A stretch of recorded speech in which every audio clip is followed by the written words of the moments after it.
大家晚上好，欢迎收看全球新闻。今天呢，川普和习党魁通了电话，中共强调在通话中提到了台湾问题，但是白宫稍后发布的通告却说一个字也没有提到台湾。同时呢，周末美乌双方就俄乌和平协议取得了关键的进展，让和平的曙光再次亮起。同时呢，近日一段采访火爆西方社媒，有人通过 AI 计算之后得出了惊人的结果：中国大陆的真实的人口数据或许已经不足6亿人了。那么相关的话题呢，引发了热烈的讨论。好，下面是今天节目的主要内容。川普、习近平通话内容曝光，双方对台湾的表述迥异。美军在委内瑞拉行动升级，不排除武力推翻马杜罗。俄乌和谈各自暗中角力，川普发文说好事正在发生。范冰冰获得金马奖最佳女主，但却遭大陆封杀删帖。AI 算出惊人结果，中国大陆的真实人口或许不足6亿人。史上的第一顿感恩节大餐没有火鸡南瓜派，只有鹿肉和生蚝。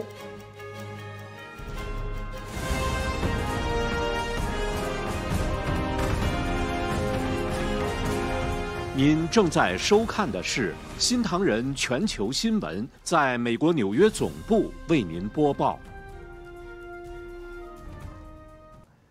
周一，川普总统和习党魁通了电话，但通话之后呢，美中双方发布的这个内容却迥然不同。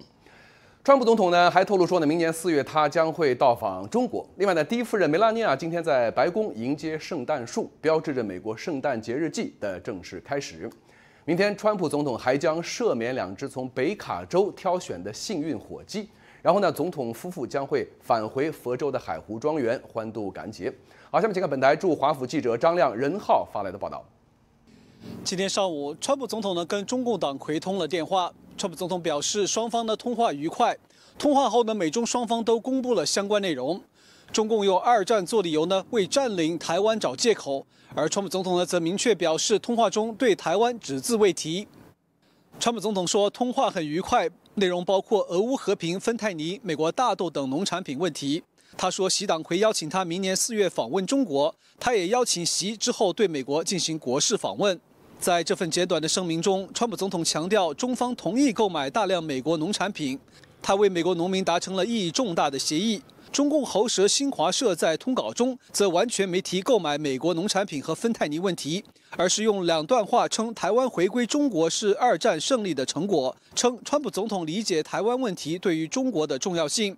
中共官媒的这种表述方式呢，是中共惯用的转移重心、扭曲真相的伎俩。而有意思的是呢，2战于1945年8月结束，2个月后呢，国共2党便签署了双十协议，承认蒋介石领导的中华民国政府对中国的实际领导地位。周一呢，第一夫人梅拉尼亚在白宫迎接今年的圣诞树，也标志着美国的圣诞假日季呢正式开始。今年的圣诞树是一棵来自密西根州的白冷杉，伴随圣诞乐曲呢，梅拉尼亚看到这棵25英尺高的大树，脸上绽放出了满意的笑容，连声夸奖这棵冷杉树呢很漂亮，并亲切地跟运送圣诞树的车夫打招呼。面对记者团的问候，第一夫人难掩心中的快乐。这棵圣诞树呢将放置在白宫的蓝厅里。梅拉尼亚说，她已经准备好周一就开始装饰圣诞树了。白宫摆放圣诞树的传统呢，始于19世纪初。从1961年开始，每年圣诞树的主题装饰图案呢，都由在任的第一夫人决定。在白宫南侧的椭圆形草坪中间呢，还会竖起一棵35英尺高的红云杉，作为国家圣诞树。按照计划呢，川普夫妇明天将在白宫赦免2只火鸡，之后呢将会启程前往佛罗里达的海湖庄园过感恩节。白宫呢将在12月2号之后呢再次对公众开放参观。周日，农业部长罗林斯呢趁假期呢到北卡州的农场，为川普总统周2的赦免活动选中了2只大火鸡。They're so beautiful. I think I like this one. Favorite? Yes, and this one right next to it. 这2只幸运火鸡在被总统赦免后呢，将被送至一处农场公园，然后舒舒服服地生活在那里，直至寿终正寝。新唐人电视台记者张亮、任浩，美国华府报道。大家不要错过明天的这个赦免仪式啊！感谢张亮和任浩。一段时间以来呢，川普政府正在动用美国的一切力量打击毒品走私。周一，4名美国官员透露呢，美方可能在未来几天启动新一轮针对委内瑞拉的行动。随着美军在加勒比海地区部署的军力不断的升级，马杜罗政权的统治正变得岌岌可危。另外，美国 FAA 警告航空公司在飞越委内瑞拉领空时可能会有危险，因此多家公司取消了各自的航班。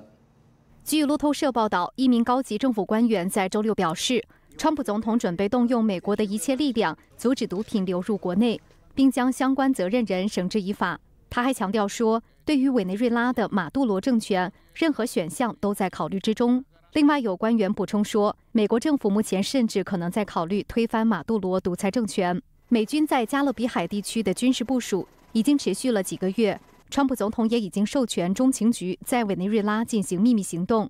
美国联邦航空管理局周五警告美国主要的航空公司，在飞越委内瑞拉领土时可能会面临潜在危险，因此3家国际航空公司周六已经取消了从委内瑞拉出发的航班。川普总统周一将太阳贩毒集团列为了外国恐怖组织，理由是该组织涉嫌向美国走私毒品，并指控正是委内瑞拉总统马杜罗在领导这个贩毒集团，但马杜罗方面矢口否认。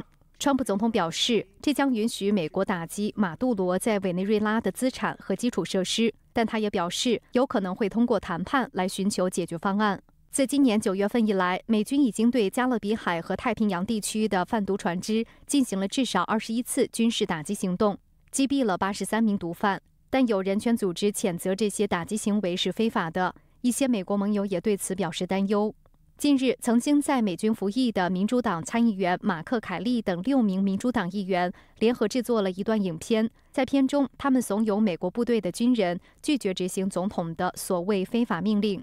对此，五角大楼表示正在调查凯利等人是否违反了军事法，并指出他在影片中的言论严重干扰了武装部队的忠诚、士气和纪律，可能会依据联邦法律对这名退役军人进行军事法庭审判或其他的处分。新唐人电视台记者刘佳佳，美国报道。周末，乌克兰总统泽连斯基表示呢，美乌和欧洲盟友正处在和平谈判的关键时刻。美乌高层在日内瓦的谈判取得了实质性的进展，美方确认已经达成了更新后的和平框架。川普总统也称呢，很快或许有好事发生。目前，该协议已经从此前的28点减少到了19点。白宫称呢，调整之后的协议内容符合乌克兰的战略需求，但莫斯科表示强烈的反对，而欧盟则重申会全力支持乌克兰的领土和主权完整。Right now, we are at a critical moment.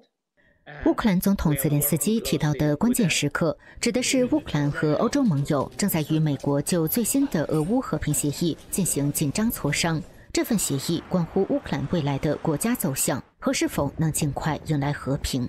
美乌高级代表周日在日内瓦会晤，会谈取得了实质性进展。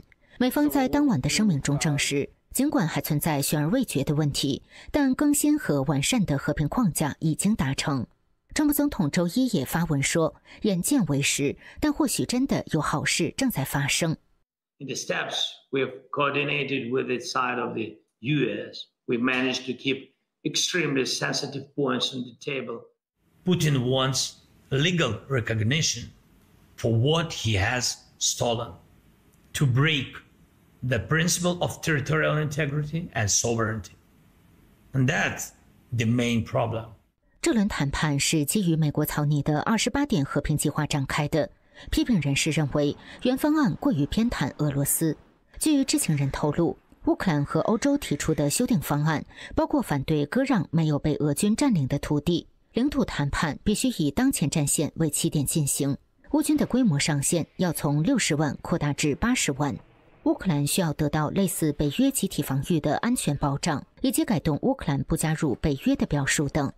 据《金融时报》报道，美乌协商后的替代方案从原先的28点减少到19点，但还不清楚到底哪些条款被修改或删减了。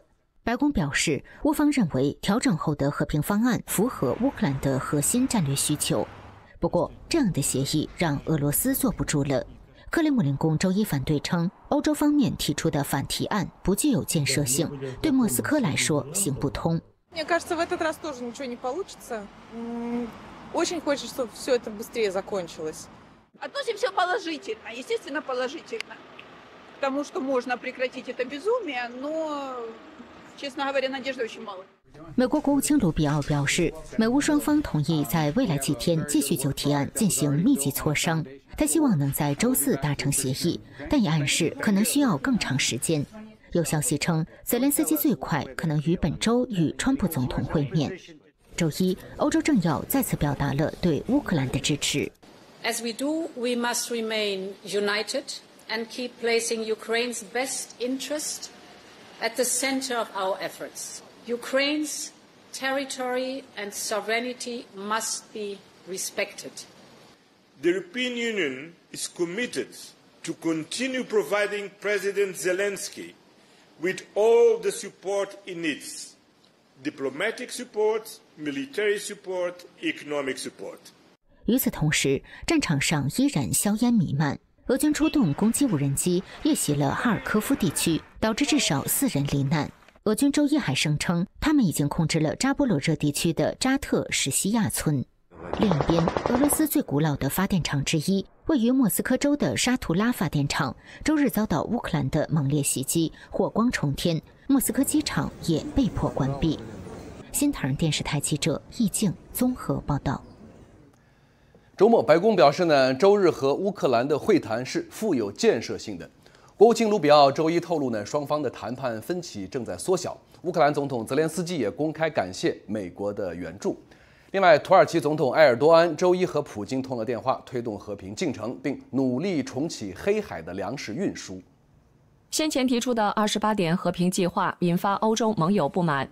美联社披露的草案显示，该计划包含重大让步。例如，乌克兰将按当前战线割让领土给俄罗斯，并放弃加入北约的目标。为此，欧洲国家提出了一项反制方案，要求放宽部分领土让步，并承诺一旦乌克兰再遭攻击，将由美国提供类似北约的安全保障。Supporting this process by working closely together with the European Union and in close coordination with Ukraine, the United States and NATO. An efficient and coordinated European engagement, as well as a strong European presence in Geneva, has allowed us to make good progress in the negotiations for just and lasting peace in Ukraine. While work remains to be done, there is now a solid basis for moving forward. 欧洲多位领导人对修订版的和平方案表达谨慎乐观。德国总理舒尔茨表示，这份协议是美国、欧洲和乌克兰的共同立场。尽管过程艰难，但他相信协议最终能达成。乌克兰总统泽连斯基周日表示，乌克兰与美国展开对话是件好事。Важливо, що розмова з американськими представниками є, і є сигнали, що команда президента Трампа чує нас. 泽连斯基感激美国给予的一切支持，他强调，美国的援助直接挽救了无数乌克兰人的生命。此前一天，川普总统在社交平台上公开表示，乌克兰领导层对美国的援助毫无感恩之心。与此同时，土耳其总统埃尔多安周一将与俄罗斯总统普京通电话，讨论推进和平进程，并恢复黑海粮食运输通道。作为北约成员国，土耳其一直与基辅和莫斯科保持双边关系，向乌克兰提供武器，但拒绝加入西方对俄罗斯的制裁。新唐人电视台记者陈悦、赵嘉林综合报道。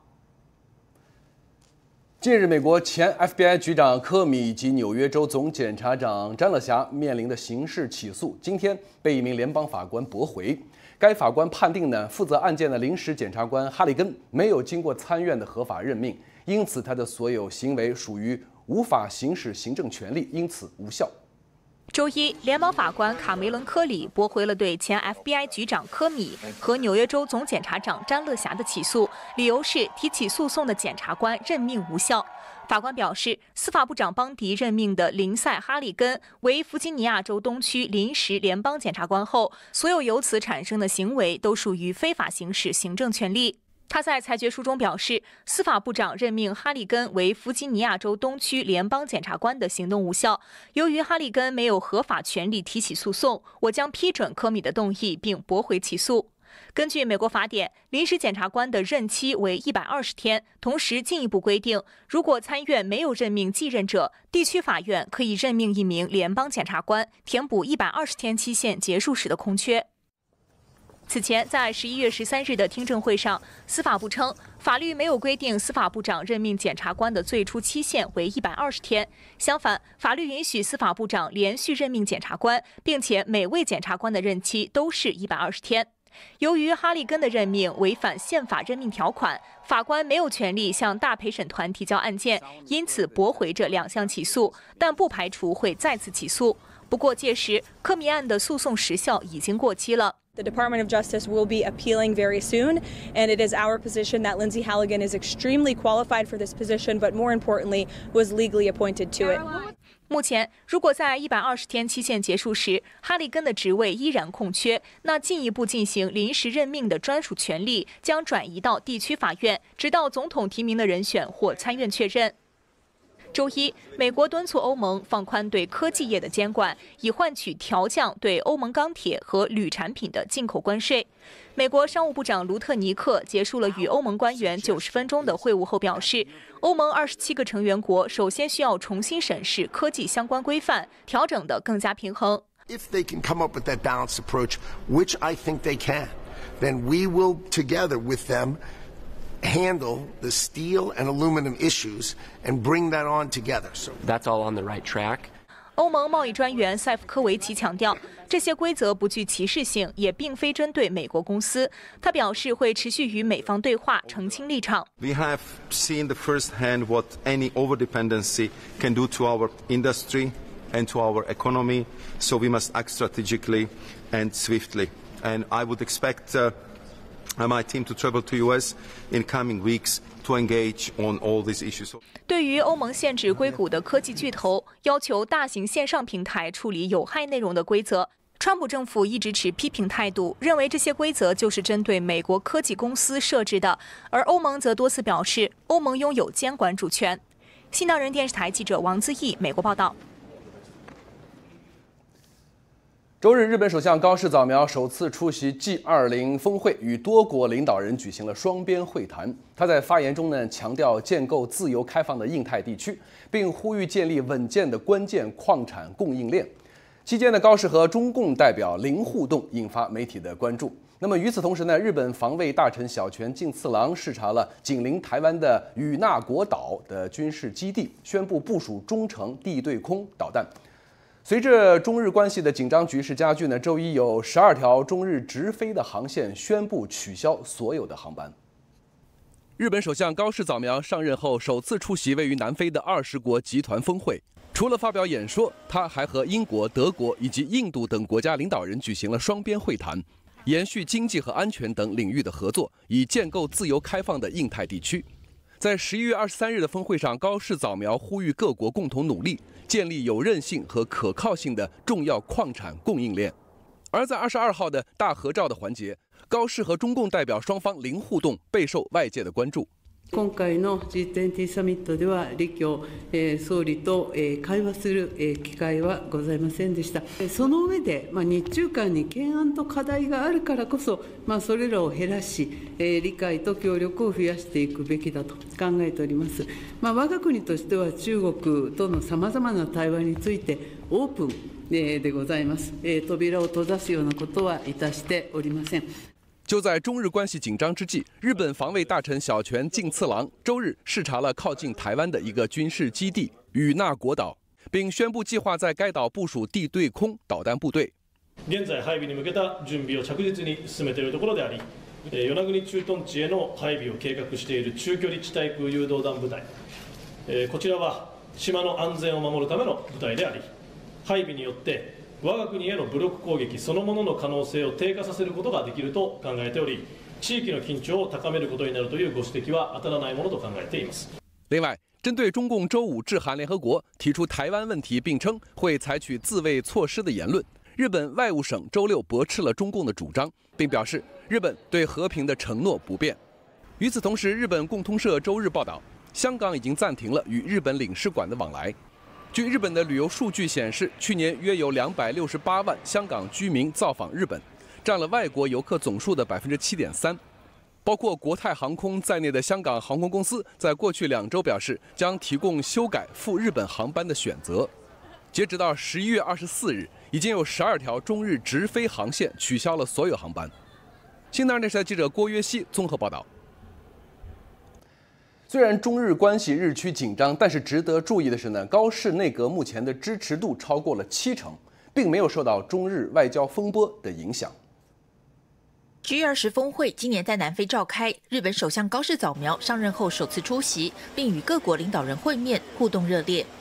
而先前由于中共外交官扬言要斩首高市早苗，这次高市早苗和中共总理李强两人之间零互动。高市早苗也在 G20 的3场会议发表演说，谈到要建立自由公平的国际秩序，实现自由开放的印太地区，还呼吁要建立有韧性、可靠的关键矿产供應鏈。会后记者会上被问到中共议题，高市早苗回应：我国としては中国との様々な対話についてオープンでございます。扉を閉ざすようなことはいたしておりません。その中で当然我が国として主張すべきことは主張していくということが大事でございます。このような姿勢のもと、今後も適切に対応を行ってまいります。中共报复高市早苗的台湾有事言论，日媒最新民调指出，在11月21号到23号之间的民调，支持高市早苗内阁的比例占72%，而不支持高市内阁的比例则只有17%。另外，针对高市早苗的台湾有事言论，日本过半受访者都表示不认为有问题。新唐人亚太电视曾一豪、李义宏整理报道。近期呢，一段视频在西方的社交媒体圈非常的火爆。一位华裔女士通过 AI 计算得出了一个惊人的结果：中国大陆的实际的人口数目可能根本就不是中共官方一直宣称的14亿，而仅仅只有5、6亿。那么近年来的大量的网友拍摄到的影片显示呢，中国很多地方出现了无人村和鬼城，人口流失相当的严重。同时呢，大量的失踪人口，特别是青少年，也引发外界对中共器官倒卖黑幕的猜测。近日，一个名叫希雷的女士在播客节目中的一段内容引爆西方媒体的关注。她用 AI 通过计算得出了一个惊人的计算结果：中国的实际人口可能只有5、6亿，远远不是官方所宣称的14亿。At one point, I projected under 400 million. 近些年，大量大陆网友发视频披露，中国很多城市人口在急剧减少，许多昔日人山人海的闹市、商场、车站，现如今人烟稀少，门庭冷落。甚至在江西、广西、广州、广东、福建、安徽、湖北、湖南以及内蒙古、辽宁等地，出现了大量的无人村、无人镇和鬼城。其实人也越来越少了，现在大城市怎么感觉人也不是那么多？以前这边人都特别多的，现在也越来越萧条了。有的人说，现在农村也没什么人，中小城市人也在流出，也没什么人。所以一个很好笑的问题是，人都去哪儿了呀？整个小镇当代现代的都有，什么医院、学校啊、银行啊、公安局啥的都有，全部荒废啊！东北农村呐，现在真是没人了。随着近日明星返老还童、换年轻人血续命、中共党魁活到150岁等惊动话题的持续发酵，中国社交媒体平台上大量寻人启事的信息再次引发关注。其中，据不完全统计，仅11月11号至19号，短短9天时间内，各地至少有79人失踪，最小的只有2岁。在此之前，一份失踪人口名单显示，从11月1号到10号就有100多人失踪，其中很多是10几岁的青少年，也有30、40岁的成年人。最近这个成年人失踪的案子越来越多了，不光是孩子呀，被这个事儿搞得现在人心惶惶。2017年，中共官方媒体报道，中国每年有100万人失踪，而且数量还在增加，但真实数据被指更高。民众观察网报道说，中国是失踪人口大国，这说明中国的人身安全毫无保障，尤其中小学生的频繁离奇失踪，让人不得不猜想是否与器官移植有关。中共耗费巨额纳税人钱财建构天网监控工程，全国拥有近7亿个摄像头，却居然不能防范失踪人口的泛滥，让人更相信中国失踪人口与权力黑幕的关联。那么现在呢，器官抢夺、偷盗，完全在中国成为了一个常态。我们经常可以在网络上看到视频，看到有人呼救，看到图片，看到一些年轻的孩子甚至儿童被那些人贩子在街上，或者甚至包括在家门口就掠走了。那么这种情况能够持续发生几十年，完全是因为这个政权本身就一直是在参与这样的一个邪恶。而现在呢，越来越多的证据显明，其实中共政权本身就是在大规模的开启运作这样的邪恶的这种暴行的一个主使者。去年，美国国务院发布的2024年人口贩运报告，中共集权统治下的中国再次被列为最差等级的国家。报告特别指出，中共当局被指控有系统地针对特定团体实施强行活体摘取器官的犯罪。新唐人电视台记者唐瑞采访报道。恐怖啊！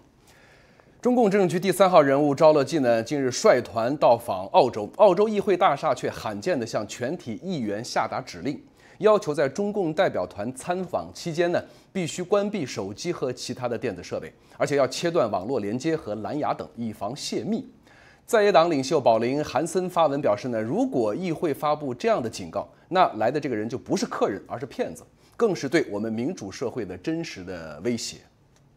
周一，中共人大常委会委员长赵乐际率中共代表团参观澳洲国会大厦。澳洲议会罕见地向全体议员与国会职员下达指令，要求在特定时段关闭手机与各类电子设备，以防遭到潜在的网络攻击。根据议会服务部发出的一份内部电邮的要求，在指定区域内，相关人员必须关闭所有可联网设备，包括手机、平板电脑和笔记本电脑，并停用 WiFi 与蓝牙。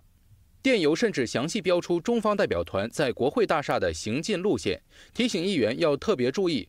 这封电邮后来被异国党领袖保林·韩森公布在脸书上，引发舆论关注。韩森在贴文中强调，若议会必须发布这类警告，那他就不是客人，而是骗子，更是对我们民主的真正威胁。他表示，虽然收到电邮不要外传的要求，但澳大利亚人有权知道，中共绝不值得信任。对此，澳洲情报专家、前联邦检察官约翰斯顿对《大纪元时报》表示，这个现象显示，当局担心中方代表团可能会携带高级情报搜集工具。他说，这些工具包括能拦截 WiFi 讯号伪装成手机通讯基站，利用蓝牙连线或仅凭物理接触即可窃取未加密数据的危险装置。另外，对于赵乐际的到访，终止中共滥用器官移植国际联盟委员会成员、澳洲律师布里吉特呼吁澳洲领导人在与涉嫌严重侵犯基本人权的中共领导人合作时，应先进行人权尽职调查。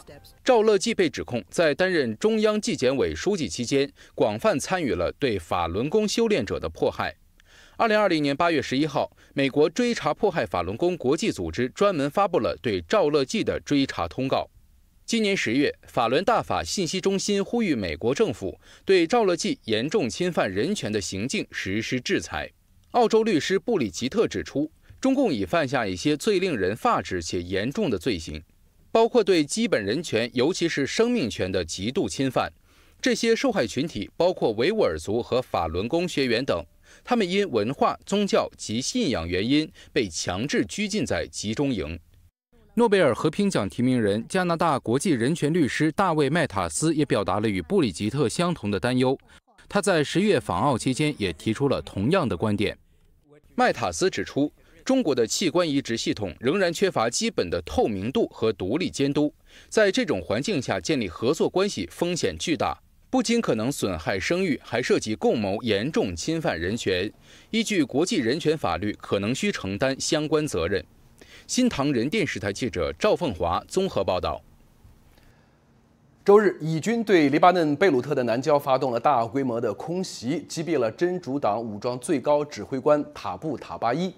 以色列总理内塔尼亚胡重申绝不允许真主党重建军力，并呼吁黎巴嫩当局解除他们的武装。周日，以军对黎巴嫩首都贝鲁特南郊发动大规模空袭，这是半年以来最大规模的一次军事行动。事后，以军表示，真主党武装参谋长塔布塔巴伊被击毙。真主党随后证实了他的死讯。塔布塔巴伊是目前真主党军方的最高指挥官，曾是真主党精锐部队拉德万的头目。2016年，美国将塔布塔巴伊列为恐怖分子，并悬赏500万美元通缉。以色列总理内塔尼亚胡周日重申，绝不允许真主党重建其军事势力，并呼吁黎巴嫩政府解除真主党的武装。אני מצפה מממשלת לבנון לממש את ההתחייבות שלה לפרק את חיזבאללה מנשקו, כי רק כך יתאפשר לכל אזרח בלבנון עתיד טוב יותר, ורק כך תוכל להתקיים שכנות טובה, בטוחה, בין ישראל ללבנון. 另据黎巴嫩卫生部门称，这次空袭造成5人死亡，25人受伤。以色列军方周一表示，最近在加沙拉法地区展开的军事行动，旨在拆除残存的地下隧道网络，并清剿藏身其中的恐怖分子。הפסקת האש, החמאס לא מפסיק להפר אותה, ואנחנו פועלים בהתאם. היו כמה וכמה ניסיונות שלו לחדור לשטח שלנו מעבר לקו הצהוב, לנסות לפגוע בחיילינו. אנחנו סיכלנו את זה בעוצמה רבה. 以军在一份声明中说，过去1周已摧毁了数百米长的地下隧道网络，并对超过60处目标进行了有效打击，包括约15座隧道井和恐怖组织使用的40多处设施等。声明表示，周末期间，在该地区的地下隧道中，以军与17名哈马斯恐怖分子激烈交火，之后11名恐怖分子被击毙，6人被俘虏。截至目前，哈马斯已移交了25具以色列人质遗体，仍有3名遇害人质的遗体滞留在加沙。新唐人电视台记者赵凤华综合报道。东南亚多个国家呢，近日连降豪雨，引发大面积的洪水和山崩，灾情还在持续的扩大。越南的死亡人数已经增加至90多人，泰国也有多人罹难，马来西亚有超过12000多居民被迫撤离家园。好，下面一起来关注一下。受到1周以来的强降雨影响，越南中部地区的灾情最为严重。从广治到临潼，绵延800公里的区域都出现了大规模的洪水和山崩。官方最新的统计显示，死亡人数已经达到了61人，另外有11人失踪。目前，当局已经紧急出动直升机、空投食物与饮水，协助撤离居民。同时，泰国南部也面临近年来的罕见大雨。和爱市24小时内降下了335毫米的雨量，创下了300年来的最高纪录。急速上涨的洪水使数百名居民和游客受困，并导致至少有5人罹难。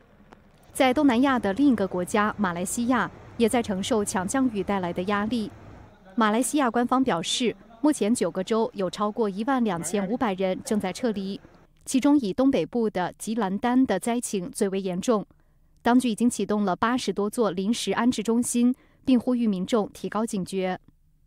据气象部门警告，部分地区的降雨虽然暂时有所缓和，但新的热带低压可能会在本周晚些时候再度带来大面积的豪雨。新唐人电视台实习记者宁修综合报道。大陆女星范冰冰周日夺得了台湾金马奖最佳女主角奖，但消息被大陆的媒体全面的封杀。她本人发的吃大闸蟹庆祝的帖子也惨遭删帖。欢迎回来。经历了7年多的封杀之后呢，周日大陆女星范冰冰凭借在电影《地母》中的表演，勇夺第62届金马奖影后大奖。她在得知自己获奖之后呢，激动落泪。大陆的网友也感叹金马有格局。不过呢，她得奖的消息却在大陆遭到封杀，她发帖庆祝也被秒删贴文。第62届金马奖颁奖典礼，影后的争夺将颁奖礼带入了高潮。本届提名最佳女主角奖的入围者包括方玉婷、刘若英、林依晨、高依玲和范冰冰。最终，范冰冰凭借在《地母》中饰演农妇凤英一角夺下了影后的桂冠。2007年，范冰冰曾以《心中有鬼》获得了第44届金马奖最佳女配角。2016年，她以《我不是潘金莲》入围了最佳女主角。不过，在2018年，范冰冰因为卷入了逃税风波，不交税款及罚款近9亿人民币。事件引发娱乐圈震荡，也断送了她的演艺之路，遭到长达7年的封杀。此次的颁奖典礼，范冰冰没有到场，现场由导演张吉安代为领奖。冰冰，你拿到了最佳女主角。回想起当初导演跟我讨论角色的时候，他问我说：“他说你愿不愿意让我摧毁你的脸？”我记得我当时毫不犹豫地回答我说：“范冰冰奉陪到底。”消息传回大陆之后，也引发了热烈讨论。但由于中共抵制金马奖，让范冰冰得奖的消息没有出现在微博热搜，甚至相关的贴文和短片也都被删除。范冰冰本人23号凌晨发文，表示刚回复完所有好友的600多条祝福信息后，啃爆3只大闸蟹。但即使文中只字不提金马奖，但他的贴文仍在数小时内被删除，就连吃大闸蟹的照片也一并消失。网友怒批，请新浪微博允许吃螃蟹自由。还有网友表示，吃个大闸蟹怎么了？网友纷纷晒出了螃蟹照进行声援。范冰冰工作室随后则是在微博发文，恭喜范冰冰凭借《地母》中凤英一角荣获来自宝岛的最佳女主角，但该贴文23号也被删除。新唐人电视台记者田心综合报道。好，下面是今天的两岸扫描。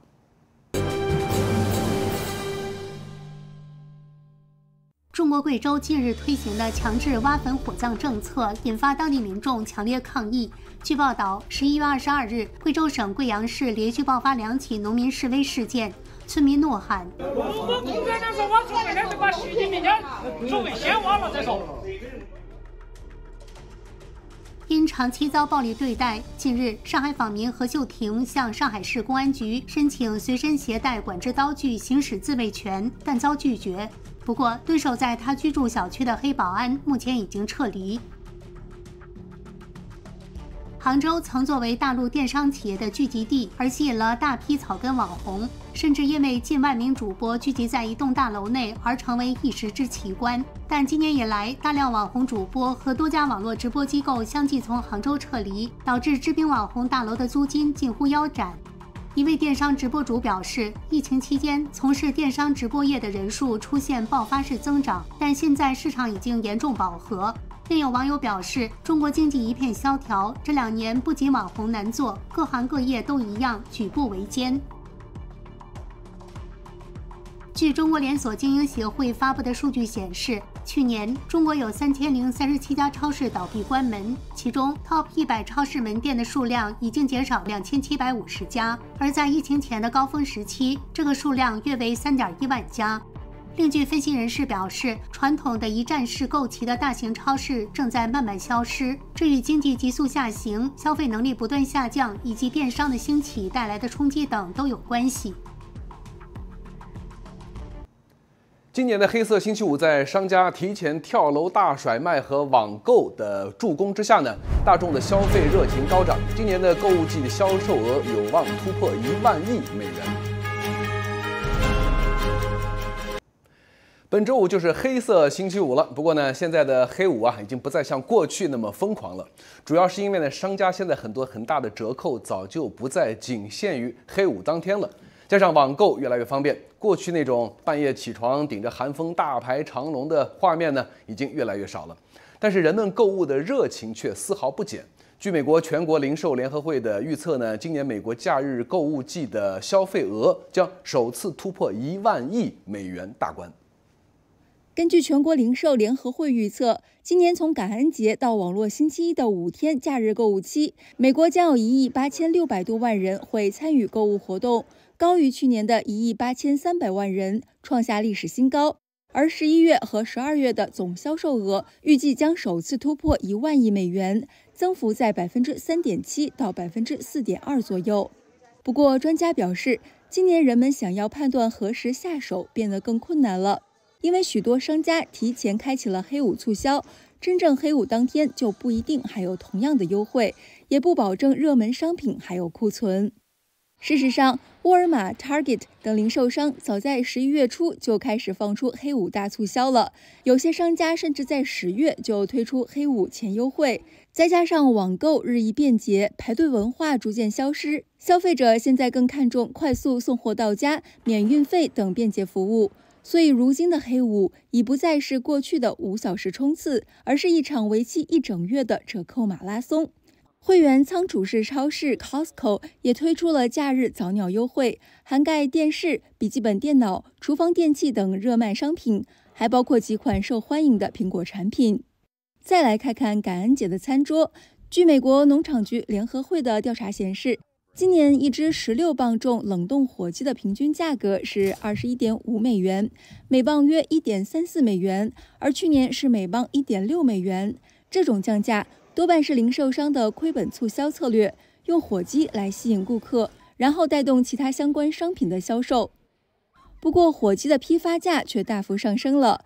据美国农业部数据显示，今年冷冻整只火鸡的平均批发价是每磅1.35美元，比过去4年的94美分高出了不少，主要是受禽流感的影响。另外，据美国航空协会预测，从11月21日至12月1日，美国的航空旅客将突破3100万人次，其中11月30日与12月1日最为繁忙。随着政府停摆结束，各大航空公司表示已经恢复了正常运作，并做好了充分准备迎接感恩节出行高峰。新唐人电视台记者刘佳佳，美国报道。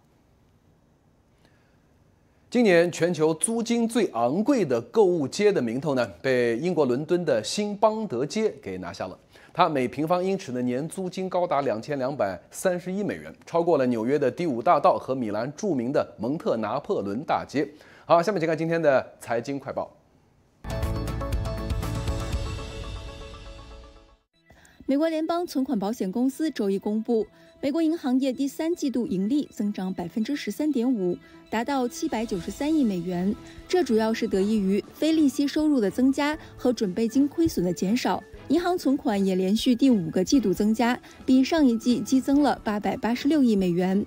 另外，资产超过2500亿美元的银行报告，非自用商用地产贷款的逾期率为4.18%，低于去年同期的4.99%，但逾期贷款占贷款总额的1.49%，低于疫情前的平均值1.94%。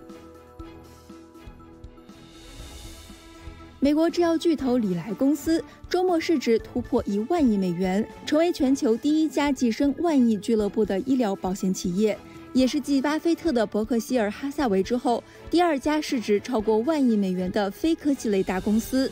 礼来的减肥注册剂 Zepbound 和糖尿病治疗药物 Mounjaro 在全球热卖，让公司股价今年上涨超过36%。另一家减肥药巨头诺和诺德公司因治疗阿兹海默症的药物试验结果令人失望，导致股价下跌。今年的黑五，美国各大商场早便开始大力促销。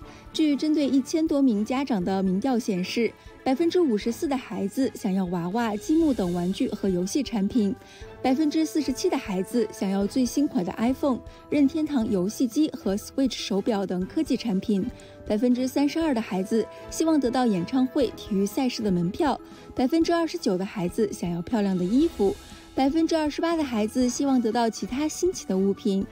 另据盖洛普10月的民调显示，今年美国人平均计划花费1007美元购买礼物，低于去年的1014美元，但高于前年的923美元。全球最昂贵购物街的头衔今年花落英国伦敦的新邦德街。报告显示，过去1年新邦德街店铺租金上涨22%，每平方英尺的年租金达到2231美元。而奢侈品牌云集的纽约第5大道的租金是2179美元，时尚之都意大利米兰的蒙特拿破仑的租金为2000美元。近年来，伦敦商业店面的租金普遍上涨，牛津街和摄政街的租金涨幅也在2位数左右。好，下面是今天的一组环球财经简讯。欧洲部长们预计将在周一敦促美国高层贸易官员更全面地落实7月达成的欧美贸易协议，降低美国对欧盟钢铁关税，并取消对欧盟葡萄酒与烈酒等商品关税。在协议中，美国对大多数欧盟商品征收15%的关税，而欧盟同意取消对许多美国进口商品征收关税。必和必拓周一表示，在与英美资源集团董事会进行初步讨论后，已不再推动潜在的合并计划。该集团去年曾试图以490亿美元收购英美资源，但后者多次拒绝提案，最终必和必拓撤回了收购。尽管中共4年前全面禁止比特币挖矿，但比特币的开采正悄悄在中国卷土重来。根据矿工与产业数据，由于禁令影响，中国的全球比特币挖矿市占率一度跌至0，但10月底已悄然回升至14%，重返全球第3名。新唐电视台记者杰森综合报道。感恩节就要到了，问大家一个问题啊：400多年前的第一次美国人过感恩节的时候，当天晚上的感恩节大餐，人们吃的到底是什么呢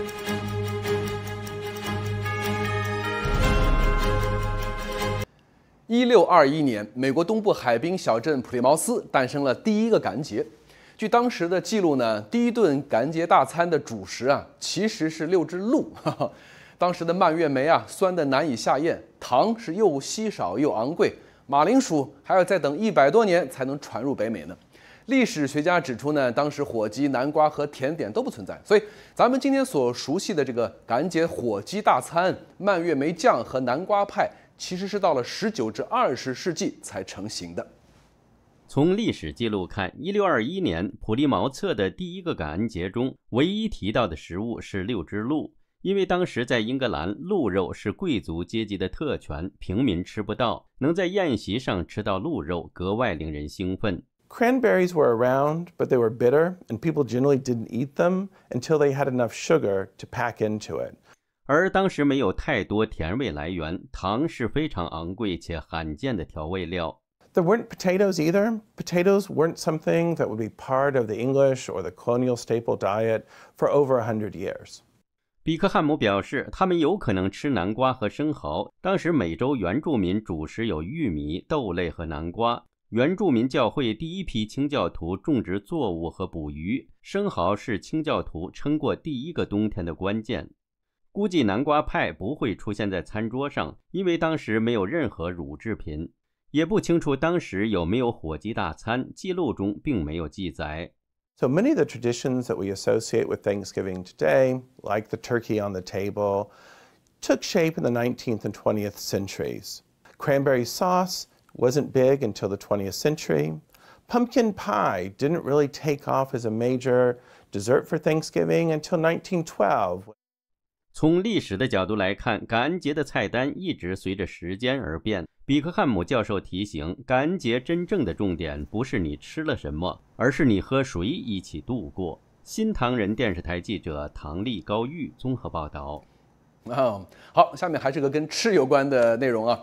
很多朋友喜欢吃香蕉啊，但是香蕉有个缺点，就是剥了皮儿之后呢，很快就会发黑，没办法放得再久一点。其实呢，只要在冷藏前多加一个小步骤，就能让香蕉片多保鲜好几天呢。下面咱们就请佳音来教一教我们。香蕉的吃法多种多样，可以直接吃，可以打果汁做甜点。所以说，很多人啊一买就是一大串儿。但是香蕉一旦熟透，在常温下就只能保存2到5天。所以说，不少朋友啊就把香蕉切片冷藏，或者是做成香蕉冰。